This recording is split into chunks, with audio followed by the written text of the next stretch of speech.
আসসালামু আলাইকুম বন্ধুরা, আশা করি সবাই ভালো আছেন। আজকের আলোচনা শুরু করার আগে একটা কথাই বলবো, মধ্যপ্রাচ্যে এখন যা চলছে তা শুধু একটা যুদ্ধ না, এটা এমন এক উত্তেজনা যেখান থেকে যে কোনো মুহূর্তে বিস্ফোরণ ঘটতে পারে। গত কয়েকদিনে ঘটনাগুলো এত দ্রুত বদলেছে যে মনে হচ্ছে পুরো অঞ্চল এক অজানা যুদ্ধের দিকে ধীরে ধীরে এগিয়ে যাচ্ছে। আর এই পুরো নাটকের কেন্দ্রে আছে একটি ছোট কিন্তু অত্যন্ত গুরুত্বপূর্ণ দ্বীপ, ইরানের খারক দ্বীপ। এই দ্বীপটি সাধারণ কোনো দ্বীপ না, এখান থেকেই ইরান তার প্রায় ৯০% তেল বিশ্ববাজারে রপ্তানি করে। অর্থাৎ এই একটি জায়গা ইরানের অর্থনীতির লাইফলাইন। আর ঠিক এই জায়গাতেই প্রথম আঘাত হানা হয় এবং সেখান থেকেই শুরু হয় একের পর এক পাল্টাপাল্টি হামলা।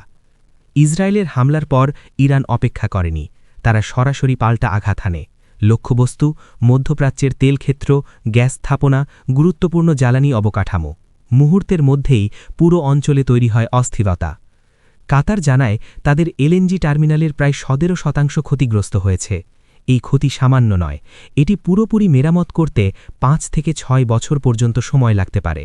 অন্যদিকে কুয়েত তাদের তেল উৎপাদনের অর্ধেক বন্ধ করে দিতে বাধ্য হয়েছে। ভাবুন একবার, বিশ্বের সবচেয়ে গুরুত্বপূর্ণ জ্বালানি অঞ্চল ধীরে ধীরে অচল হয়ে যাচ্ছে। এই পরিস্থিতিতে আরব বিশ্বের দেশগুলো আর নীরব থাকেনি, একের পর এক কড়া বার্তা আসতে থাকে। এমনকি সরাসরি বলা হয় যদি এই উত্তেজনা বন্ধ না হয় তাহলে তারা ইরানের বিরুদ্ধে যৌথ সামরিক পদক্ষেপ নেবে। আর ঠিক এই হুমকির পরপরই মাঠে নামে যুক্তরাষ্ট্র। শুরু হয় সরাসরি সামরিক অভিযান। সীমান্তবর্তী এলাকায় হামলা, হরমুজ প্রণালীতে তীব্র সংঘর্ষ, সমুদ্রপথে ইরানের জাহাজ লক্ষ্য করে আক্রমণ, সবকিছু যেন একসাথে শুরু হয়েছে। অ্যাপাচি হেলিকপ্টারগুলো নিচু দিয়ে উড়ে এসে ইরানের মিসাইল বোট, ভাসমান চেকপোস্ট এবং সামরিক অবস্থানগুলোতে একের পর এক আঘাত হানছে। শুধু তাই নয়, ইরাকের ভেতরে থাকা ইরানপন্থী মিলিশিয়া গোষ্ঠীগুলোর ওপরও হামলা চালানো হচ্ছে। অর্থাৎ যুদ্ধের সীমা ইতিমধ্যেই একটি দেশের ভেতরে সীমাবদ্ধ নেই, এটি ছড়িয়ে পড়ছে পুরো অঞ্চলে।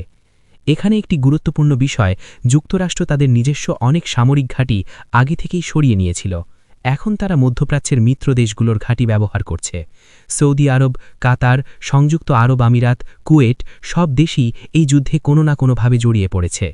আর তখনই আকাশে দেখা যায় এক ভয়ঙ্কর শক্তির উপস্থিতি, A-10 থান্ডারবোল্ট, ওয়ারথগ। এই বিমান যুদ্ধক্ষেত্রে আসে তখনই যখন যুদ্ধ পৌঁছে যায় সবচেয়ে কাছাকাছি, সবচেয়ে নির্মম পর্যায়ে।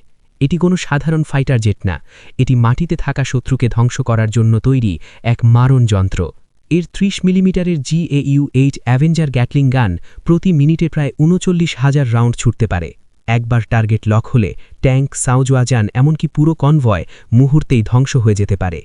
এছাড়াও এতে রয়েছে AGM-65 Maverick missile, laser guided বোমা, রকেট, এক কথায় ক্লোজ ব্যাটেলে যা যা দরকার সবই রয়েছে এই একটি প্ল্যাটফর্মে। সবচেয়ে ভয়ঙ্কর বিষয় হল এই বিমানটিকে এমনভাবে ডিজাইন করা হয়েছে যে এটি আঘাত সহ্য করেও টিকে থাকতে পারে। একটি ইঞ্জিন নষ্ট হয়ে গেলেও, ডানার অংশ ক্ষতিগ্রস্ত হলেও এটি ঘাঁটিতে ফিরে আসতে পারে। পাইলটের চারপাশে টাইটেনিয়াম আর্মার তাকে অতিরিক্ত সুরক্ষা দেয়। তবে এই শক্তিশালী বিমানটিরও সীমাবদ্ধতা আছে। এটি আকাশে রিফিউয়েল করতে পারে না এবং এর রেঞ্জ খুব বেশি না, প্রায় ২৫০ কিলোমিটার। ফলে ইসরায়েল থেকে সরাসরি ইরানে আক্রমণ করা এর পক্ষে সম্ভব না। এজন্যই এই বিমানগুলো পরিচালিত হচ্ছে সৌদি আরব, কাতার, সংযুক্ত আরব আমিরাত, কুয়েত সহ দেশের ঘাঁটি থেকে। অর্থাৎ এই যুদ্ধে পুরো অঞ্চল কার্যত একটি প্ল্যাটফর্মে পরিণত হয়েছে। এবার আসি সবচেয়ে নাটকীয় এবং বিপজ্জনক অধ্যায়ে, খারক দ্বীপ দখলের হুমকি। যুক্তরাষ্ট্র সরাসরি ইঙ্গিত দিয়েছে তারা এই দ্বীপটি দখল করতে পারে, কিন্তু বাস্তবতা কি? বাস্তবতা হল এই কাজ প্রায় অসম্ভব, কারণ এই দ্বীপটি ইরানের উপকূলের খুব কাছাকাছি।